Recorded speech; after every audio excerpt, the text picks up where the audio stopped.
Once upon a time, I wasn't really that interested in Mega Man.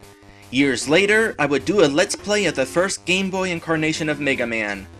Okay, there's actually a bunch of stuff that happened in between, but I was so busy concentrating on not dying that I sort of forgot to tell that story. Yes, Mega Man and Dr. Wily's Revenge is hard. Maybe not as hard as Mega Man 10's base hard mode, but still pretty high up there.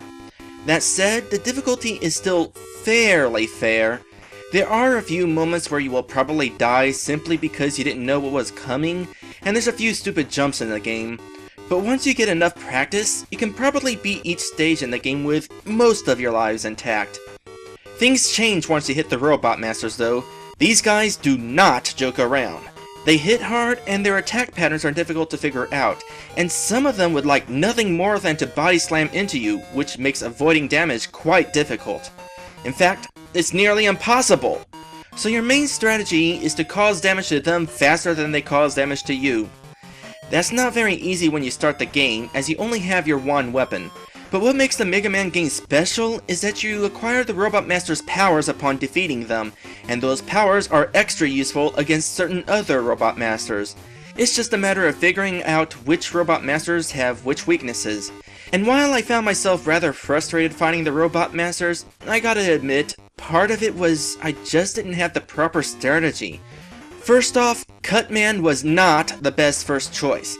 Out of all the first 4 Robot Masters, he's the most difficult to fight without a special power. His boomerang is easy enough to dodge, but he likes to jump all over the place. So the best choice to start with, I think, is Elecman. He likes to jump around too, but his jumping has reason. He jumps when you shoot at him. Knowing this, it's not too difficult to get him into a jump so you can get under him and shoot him in the back. After beating Elecman, it's the same strategies I used in the Let's Play. Elecman against Iceman, and Iceman against Fireman. So, Cutman wants to keep jumping into me? Fine, let's see how he likes jumping into a fire shield. Now, before moving on, let's bring up the platform this game was made for, the Game Boy. Now, I haven't played very many Mega Man games so far. In fact, this is my third. But the games are similar enough to each other that I can say without a doubt that, yep, this is a Game Boy game. Traditionally, your average Mega Man game has a total of 12 stages. These are divided between 8 Robot Master stages and 4 Wily stages. Mega Man and Dr. Wily's Revenge, on the other hand, only has 4 Robot Master stages and 2 Wily stages. If Super Mario Land could have 12 stages, then why couldn't this game? Well, it's probably due to the fact that this game still has a complete set of powers to acquire. After defeating the initial 4 Robot Masters, you'll still find 5 more waiting at the end of the first Wily stage. That makes a total of 9 Weapon Master powers to acquire, plus the ability to create a temporary platform for yourself. Given the size for a Game Boy cartridge, they probably didn't have the space for a full 12 stages. And unfortunately, those last 5 Robot Master powers barely get used, because by the time you get those powers, there's only 1 stage left in the game. With the initial 4 Robot Master weapons, I used them plenty. Cutman's weapon was good for heavy damage, Iceman's weapon made dealing with bouncy enemies pretty easy, Fireman's weapon was good for crowd control, and Elecman's weapon was good for shooting enemies over your head, although I didn't find many uses for that. But it was still more useful than the rest of the Robot Master powers. Bubbleman's weapon, I barely used. Flashman's weapon, you are only allowed to use it once, because once you do, it freezes all the enemies on screen until its ammo runs out, and there's no way to stop it early and save the rest of your ammo for later. If you happen to use it by accident, sucks to be you. Plus, while the weapon is in effect, you can't shoot, so you don't want to use it around enemies that block your path, and it's useless against most bosses. With one exception, it will cut Quickman's health in half. Speaking of whom, out of that last set of Robot Masters, Quickman's weapon was probably the most useful for me, because it was similar to Cutman's weapon, plus it used less ammo. Heatman's weapon?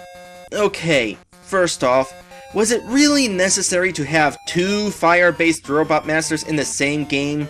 The Mega Man games are notorious enough for just having 1 in every game. Anyway, Heatman's weapon was the most useless for me. I really only used it to break those blocks near the end of the last Wily stage. Part of the issue though was that I didn't know you could charge the weapon. If you don't charge it, it's useless. But even after finding out I could charge it, I didn't make much use of it. Mainly on account the first time I tried charging it, there was a glitch that made it cut out without doing anything. I thought maybe there was a limit to how long you were allowed to charge it. In actuality, it can be charged so long that you can shoot a Mega Man-sized fireball. Still, I probably won't find myself using it much in future playthroughs. The simple truth is, I don't like charging weapons all that much. What ultimately happens is I'm wandering around holding the weapon button with that charging noise constantly ringing, I come across an enemy and let loose on it, and then I begin taking the time to charge it again. Bad news if there's more than one enemy on screen to take out. Plus, I found out that if you take any sort of damage, Heatman's weapon instantly cuts out. So no, I don't like it. Finally, there's Enker's weapon, the Mirror Buster. This weapon will reflect enemy projectiles and happens to be the only way that I know of to defeat Dr. Wily, which makes me wonder, if you used up Enker's weapon before reaching Wily, does that make him impossible to beat? Well, I'm not really willing to find out, and odds are you wouldn't do that anyway. There aren't very many enemies in the last stage that shoot projectiles, and the ones that do, there are other methods you use to kill them. Speaking of Wily, he's probably my favorite boss in the game, mainly on account he actually had a discernible pattern. I can beat him without taking much damage at all.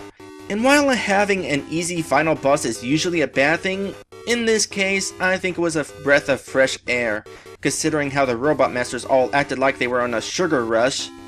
On that note, it's too bad there wasn't a special song for the final battle. Actually, the music overall in this game was kinda disappointing. Your average Mega Man game has some pretty awesome music. Don't believe me? Do a YouTube search for Mega Man 2 Wily Stage 1. Go ahead and give it a listen real quick. Don't worry, I'll wait. You listened to it yet? Good. Now listen to this song again.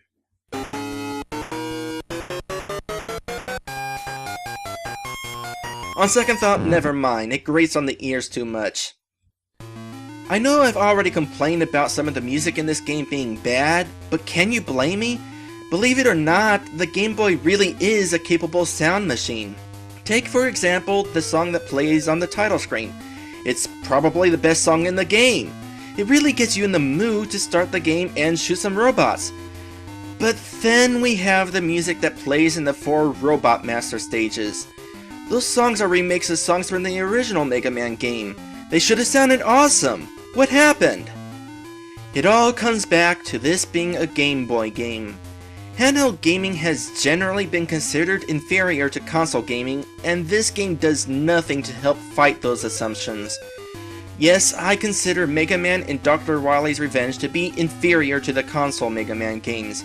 If it was just the length of the game, that wouldn't be a big deal, but it also has some bad music, and along with that, the sound effects aren't traditional Mega Man. They don't have the same oomph that they do in the NES games. Plus, Mega Man controls differently. He feels more floaty and his gunshots don't move very fast. As a reminder, I had just played Mega Man 10 before doing this Let's Play, so the difference for me was quite noticeable. Not to mention I recently Let's Played Darkwing Duck, and if Darkwing Duck could have a near-perfect port on the Game Boy, then why couldn't they make an accurate Mega Man game on the Game Boy? Along with the reuse of already existing Robot Masters, this game feels too much of a cheap cash-in. So, with all these complaints that I have about the game, we come to the big question. Would I be willing to play this game again? Well, I sorta already have. You know how I just talked about the proper strategy to beat Cutman? I found out by trying it myself. And then I figured, as long as I play this far, I might as well see if I can do better in Wily's Fortress. Which I did. Beat it and only lost 1 life. And then I went and beat the rest of the game while I was at it. Didn't get a single game over. Pretty significant considering I died 61 times in the Let's Play. So despite how hard it was the first time I played, this game does get better once you know what you're doing, which probably helps add a bit of replay value.